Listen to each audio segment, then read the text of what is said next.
Golden Meadow.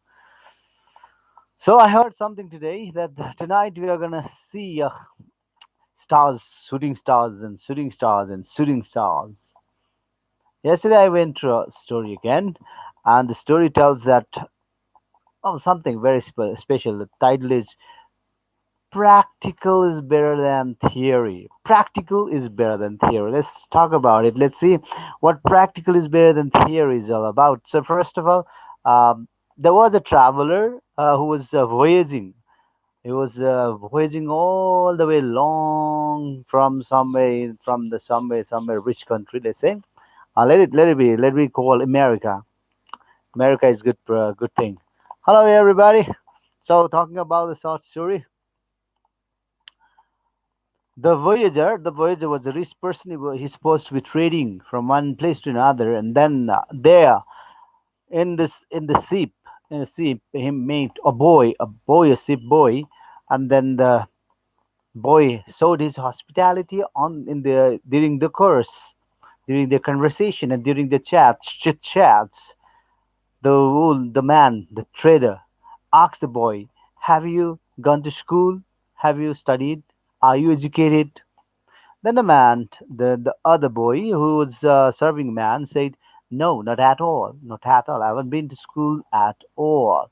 So hearing this, the other person, the trader, found that's quite interesting. This child has not learned anything, has not gone to school, neither has been educated. So the man replied, "Oh boy, you're so poor. You lost your half of your life. All right." The boy didn't say anything. The boy was so innocent. The boy was so sweet, and the boy was just serving the people coming out there. Anyways, later, about 10 or 15 minutes later, or probably 20 minutes later, the boy again came up with a cup of juice, and served the same man. The then During their conversation, the boy was smiling all the time, and then was showing good hospitality to this trader. The man was kind of, healthy, fatty, as well as big, plumpy Tom, okay, a tummy that he had. So then there was a kind of sudden, storm, some sudden kind of wind, some kind of sea wind. The waves started having a big tides. The waves in the sea started, coming in a big tide, and the sky was overcast. So the boy asked the trader, "Do you know how to swim? Do you know how to swim?" The man said, "Why? No, not at all." Then immediately the boy jumped into the ocean and through a small boat that was supposed to take them to a bit safety area than the ship. And the boy knew that ship was going to shipwreck, right? It was going to wreck and the storm, and then so the boy had to save himself and swam in the sea, and then he just landed in the or kept himself safe in the boat. All right, the poor trader, he did not know how to swim, and the high tide and tide wave just turned upside down the ship, and then ship was vanished into the deep, dark, and scary sea. So this is what the meaning is. Practicality is very important. Innocence is not enough. Not going to school, not having education doesn't make any difference, but practical skill is very important for us to survive. Okay, so this is very important to everybody, which everybody is learning through a lot of practice, and also applying the theoretical knowledge that you are gaining in the schools. In between, I heard that there's going to be shooting stars. right? Shooting stars tonight at 11 o'clock around. So we need to go to terrace, and the sky is open, and we have to see the shooting stars. I hope it won't come to our earth and destroy our land. Okay, so going to our reading, regular reading, and we are today at chapter number 12. I mean, Unit 12, the title is in talking about personal experience. Yesterday, I tried to share the screen, and then this quality of the screen was not good enough. Now it was about 360, right? Only of 360 resolution. So it wasn't enough. Well, I don't have that much processor to, boost up the the graphic quality. So I'm going back with the same reading. Okay, we have the first part called reading section, and I'm going to go a little bit faster today, as yesterday's reading was quite poor because of some chit chatters who use the vulgar languages in order to show that they are actually really really bad people. And in the meanwhile, went around in Patan area. I saw there is a yellow house, a mad people's house. So if they are some kind of some kind of disorder in their brains, then that hospital, the hospital in Patan would be better. Well, it is like one rotten apple destroying entire sack full of apples, or you can say a small drop of poison would poison the entire cup of water or milk, whatever you call. So it's very important that everybody be a good human being. Okay, if I find something wrong about the chat and chair and all that, then I would just do is disable the chat box. That's all. Mm-hmm. So reading here. Engage yourself. Do you enjoy observing nature? Obviously, we're talking about nature, how nature is going to should start today, tonight. Let's say tonight at 11 o'clock. So be there on the terrace and then try to observe in the clear night, clear sky. It's going to be a wonderful scenery. If you have camera or your video camera, then you can keep shooting them as well. Obviously, you'll find them in YouTube as well with the bigger 8K resolutions and all that. Right now, I'm going to go with this reading. Number B, have you ever noticed flowers fluttering and dancing? He's talking about flowers fluttering and dancing. Usually, it's not daytime. Fluttering and dancing and swinging and swinging. Number C, do you enjoy watching different sets of clouds and twinkling stars? Now, obviously, I'm talking about twinkling stars in the sky and the waves of the sea. That's what I said. Waves of the sea would upturn, or upside down, turn the entire big ship like Titan and go down into the depth of the sea.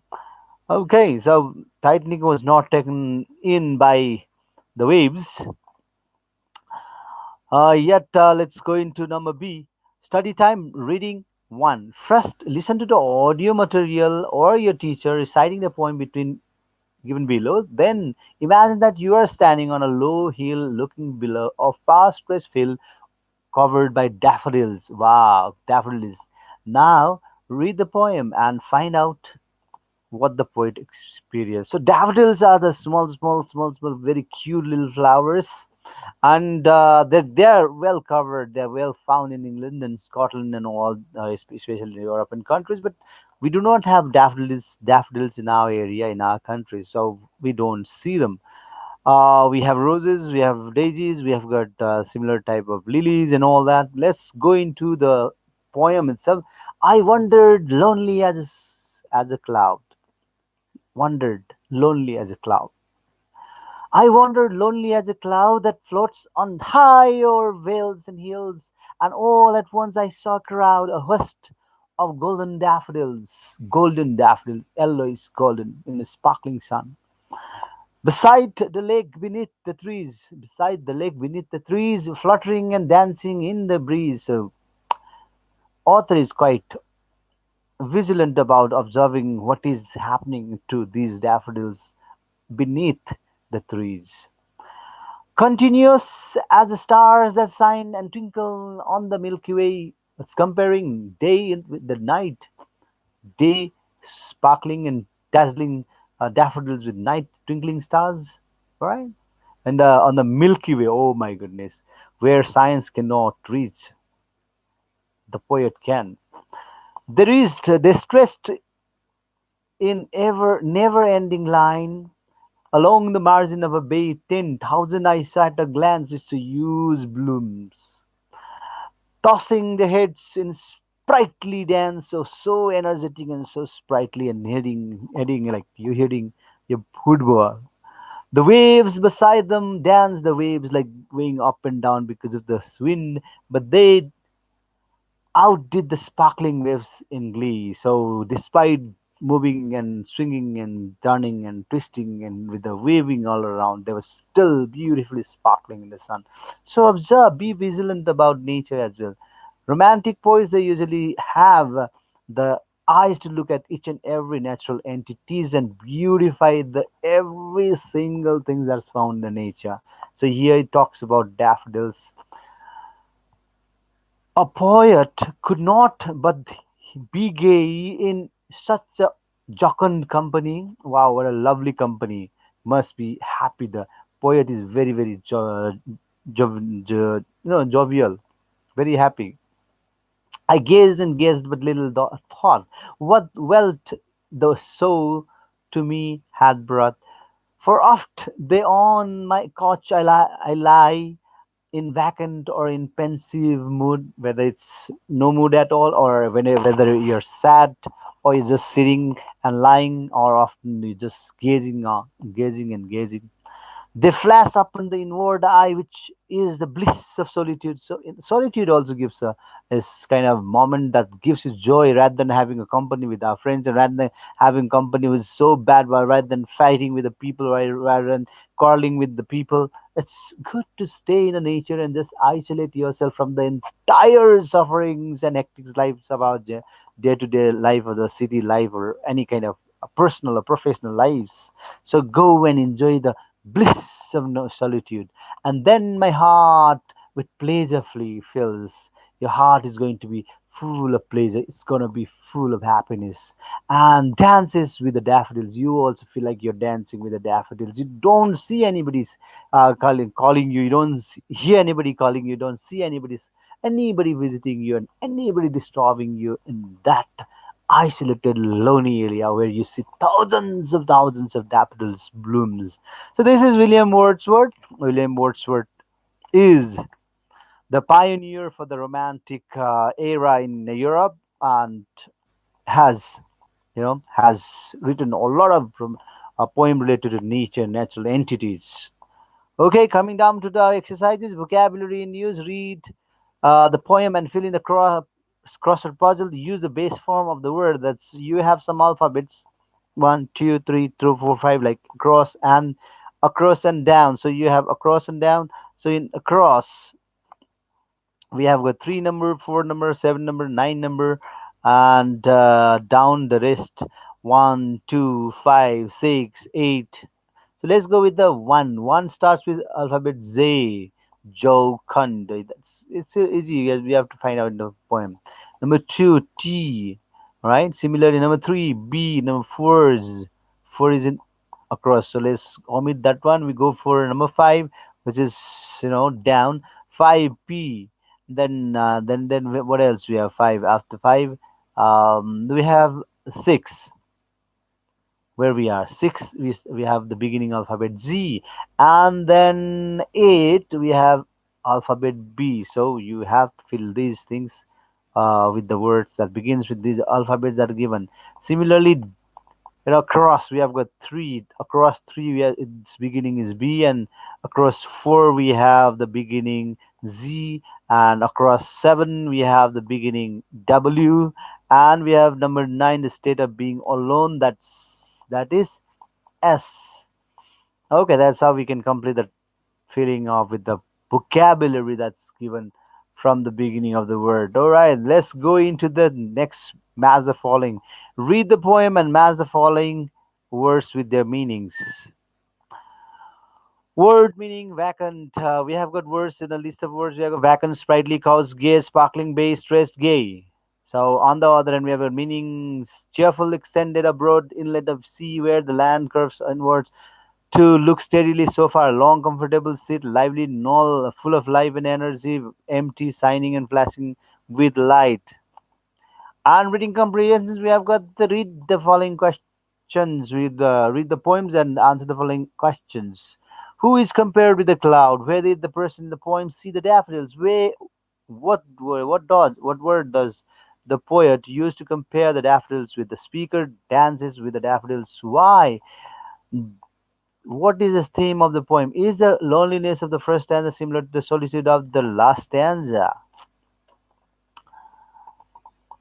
Okay.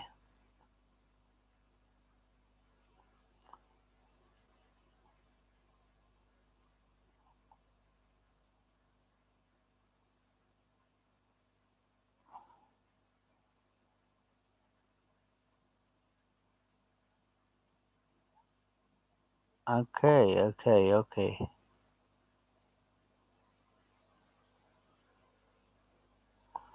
Mm-hmm.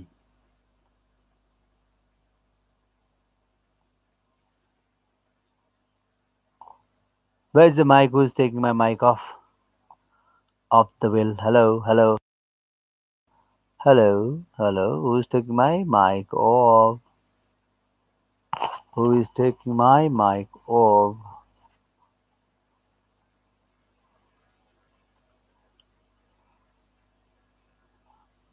Mm-hmm.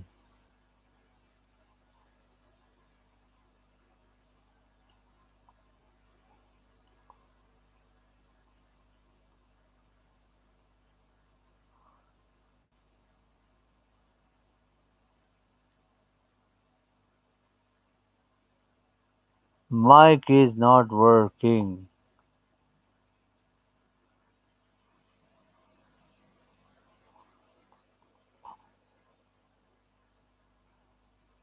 Why mic is working? Why not working? Mm-hmm.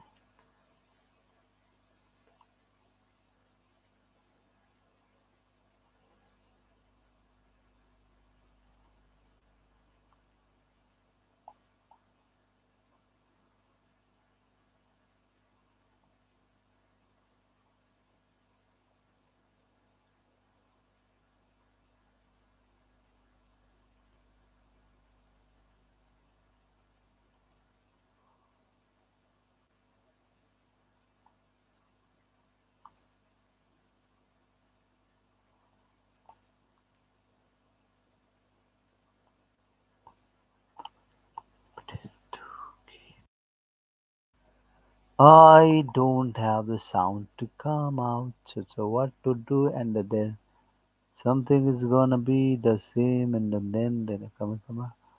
All the waste and the if it is not coming, then what to do? Something must have taken my sound away.